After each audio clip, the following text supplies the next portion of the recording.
Nacional. Asambleísta, qué gusto tenerlo el día de hoy. Buenos días y bienvenido a los micrófonos de Unión Radio. Muy buenos días a todos los amigos de Unión Radio. Es un gusto estar con ustedes. Un saludo a toda la audiencia igualmente.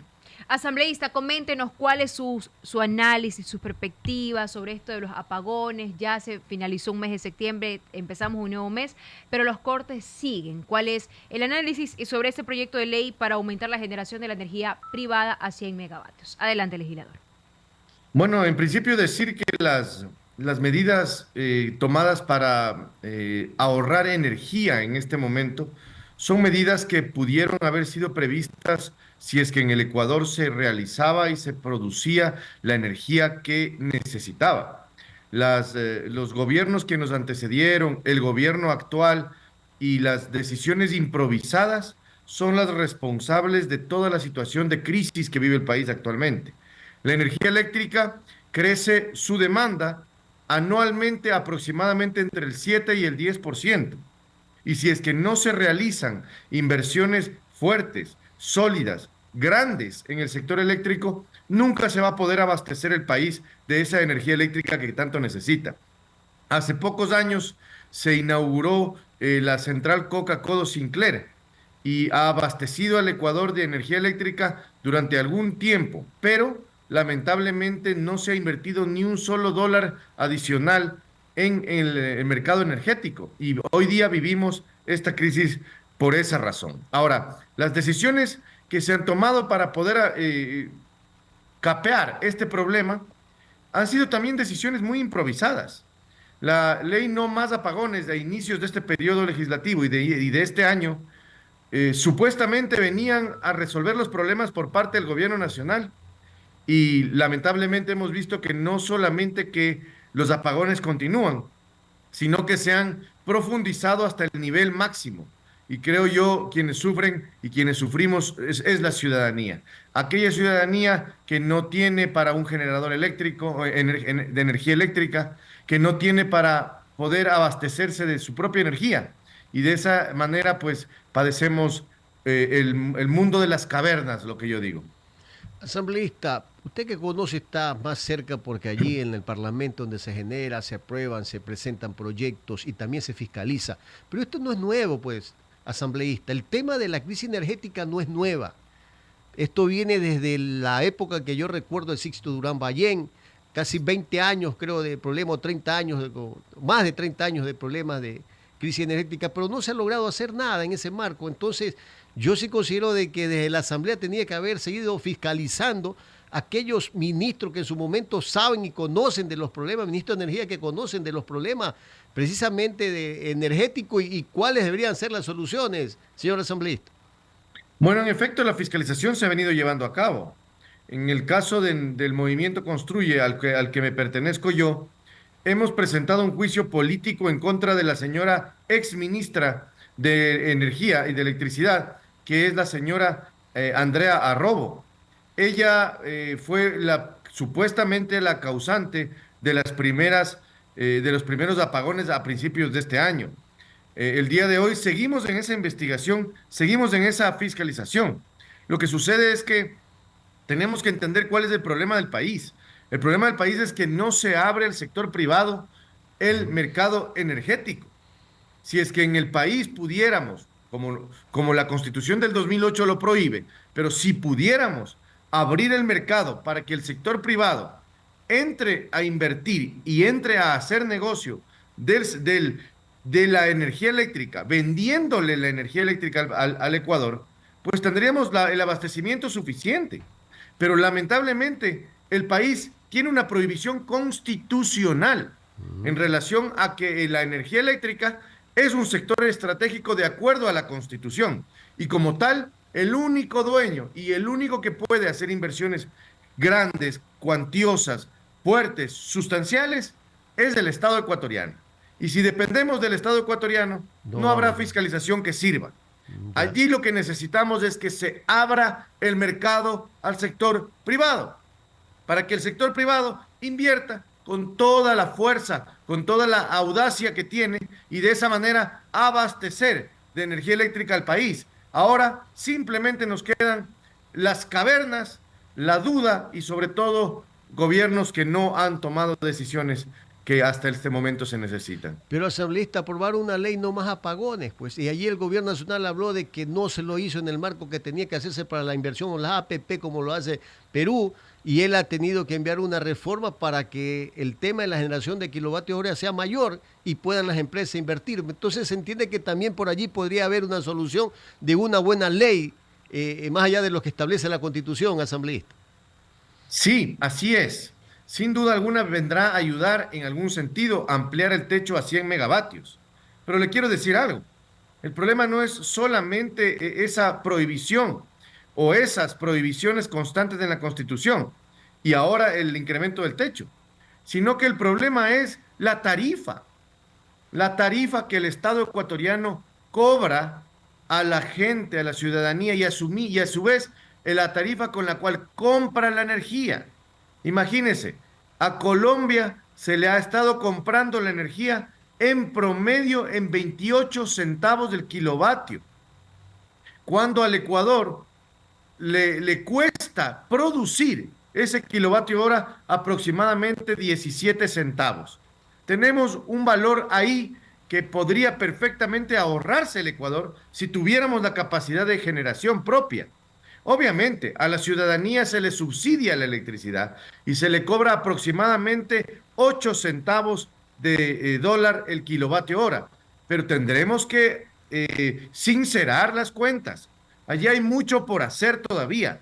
La ley no más apagones, o más bien dicho, la nueva ley no más apagones que acabó de presentar el presidente, vendrá a resolver una parte del problema, pero no todo el problema, porque el problema es mucho más grande en relación a las tarifas, al subsidio, al costo de la compra de energía a Colombia y Perú, y adicionalmente a la compra de la energía de la barcaza que se encuentra en el país en este momento abasteciendo. Son varios temas, hay que incrementar ese aporte. Nosotros presentaremos pronto nuestras observaciones para que se genere y tenga claridad estas observaciones y podamos darle el mensaje correcto al país, que vamos hacia la liberalización total del mercado al sector privado para que podamos tener ese negocio y sobre todo ese abastecimiento tan necesario en el país.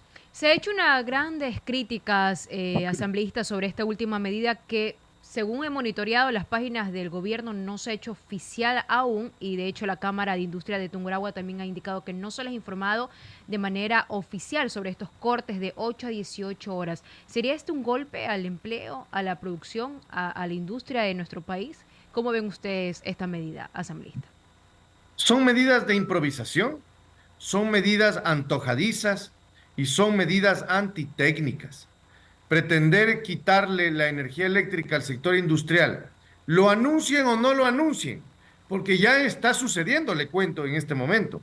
Desde el día sábado en la tarde, ya al sector industrial les están quitando energía eléctrica sin anticiparles nada.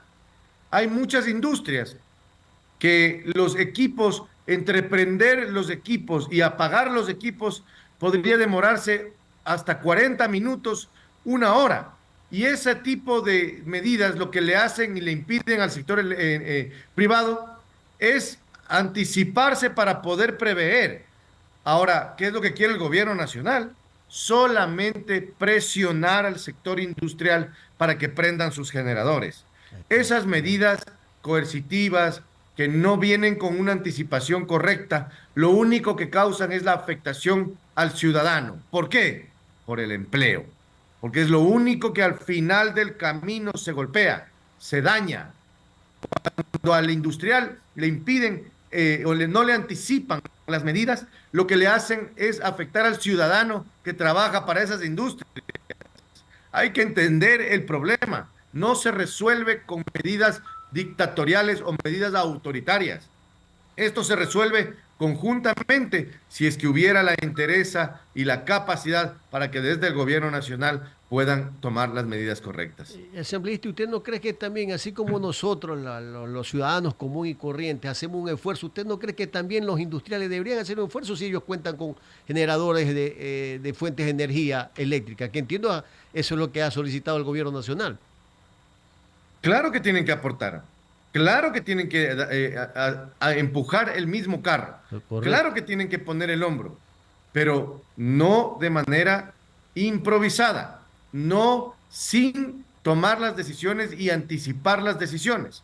Lo que ha dicho el sector industrial es que ellos están dispuestos a ayudar, pero necesitan una planificación correcta para que puedan ellos prever también cuándo van a necesitar esa energía eléctrica generada por ellos mismos y cuándo podrán abastecerse del fluido eléctrico de la calle. O sea, no es posible pensar que simplemente se les va a quitar la luz y se les dice después, es para que ustedes aporten. No, aquí hay que tomar decisiones consensuadas entre todos, de tal manera que el aporte que los industriales hagan también sea valorizado en el mismo nivel y en la misma forma. Y también darles a ellos la oportunidad de poder prever para encender sus equipos, para tener todo a punto, para que la industria no se detenga. Porque también eso es importante mencionar. Si la industria se detiene el empleo y se detiene también los productos que la industria genera, que también son absolutamente necesarios para el país. 7:48 minutos, 7:48 minutos. Continuamos con más de la entrevista con el asambleísta Peñafiel. ¿Cómo ustedes ven esta fiscalización a la ministra del Interior, Mónica Palencia? Se han visto varios escenarios dentro del Poder Legislativo, específicamente dentro de la Comisión de Fiscalización. Hasta una ambulancia la fue a ver a la ministra Palencia. ¿Cómo ustedes analizan aquello y cómo votarían? ¿Están a favor o no de la destitución y censura de la ministra? Bueno, todavía el juicio político está andando, está caminando. El día de hoy se resolvería la posibilidad de presentar un informe, sea disponiendo, o sea, sugiriendo al Pleno el archivo o en su defecto la censura y destitución. En criterio de Construye, la situación de la inseguridad en el país es abismal, es catastrófica. Yo diría incluso que estamos mucho peor que hasta antes de la declaratoria de guerra que el presidente de la República emitió a principios de este año. Creo que la improvisación, la falta de previsión, las decisiones intestinas y esta forma de gobernar de manera autoritaria le ha traído al país más problemas que soluciones. ¿Quién está detrás de esas decisiones? Sin duda alguna es Mónica Palencia. Creo yo que ella ha tenido incluso la desfachatez en una ocasión decir que el Ecuador ha reducido su índice de mortalidad violenta y también de crímenes hasta en el 99%. Esas son las cosas que la señora ministra ha dicho. Ahora, que la señora ministra tenga la posibilidad de defenderse en el juicio, que pueda presentar sus pruebas de descargo y pueda desvirtuar en algún nivel las acusaciones, también lo reconocemos. Por tanto, creemos que todavía, mientras no se resuelva el juicio y no tengamos un informe en firme, no podemos tomar una decisión. Hemos anticipado que hemos encontrado efectivamente responsabilidad en el gobierno nacional por la inseguridad que vive el país, pero todavía no tenemos el informe en donde se identifique con claridad y objetividad este elemento. Hay que esperar. Mi opinión es que el informe, ella es responsable, pero el informe es quien nos va a guiar un poco sobre las pruebas y los elementos. No nos olvidemos que Construye no tiene presencia en esa comisión, gracias al pacto de la impunidad que inició este periodo legislativo entre el Partido Social Cristiano, el Gobierno Nacional y la Revolución Ciudadana. ¿Cómo está el panorama, el ambiente del Poder Legislativo luego de esos cambios de la presidencia de la Asamblea Nacional, ahora con la señora Viviana Veloz? Bueno, hemos visto que la señora Veloz, como siempre ha sido una de las formas de actuar por parte de la Revolución Ciudadana, vino a tomar el poder absoluto. Es decir, ella vino, hizo renunciar y también sacó a muchas personas de los cargos que han venido incluso manejándose mucho antes del señor Henry Kronfle, que han venido siendo parte de la Asamblea Nacional desde años anteriores. Pero hoy día la señora Veloz ha tomado el poder para retirarles del cargo a estas personas y poner a gente de su fidelidad comprobada y también de su cercanía con la Revolución Ciudadana. Estaremos expectantes que más allá de que se ponga o se quite gente, más allá de que tengamos una agenda de la impunidad funcionando y campante en el país, esperamos que tenga certeza de hacer y tomar las decisiones correctas, que es lo que el país merece en este momento. Asambleísta, ¿va de nuevo de candidato en las elecciones 2025? Sí, el Movimiento Construye ha propuesto mi nombre para poder reelegirme en el Distrito Norte de Pichincha. Estamos atentos a esa situación. No estamos adelantando campaña como muchos otros candidatos lo están haciendo.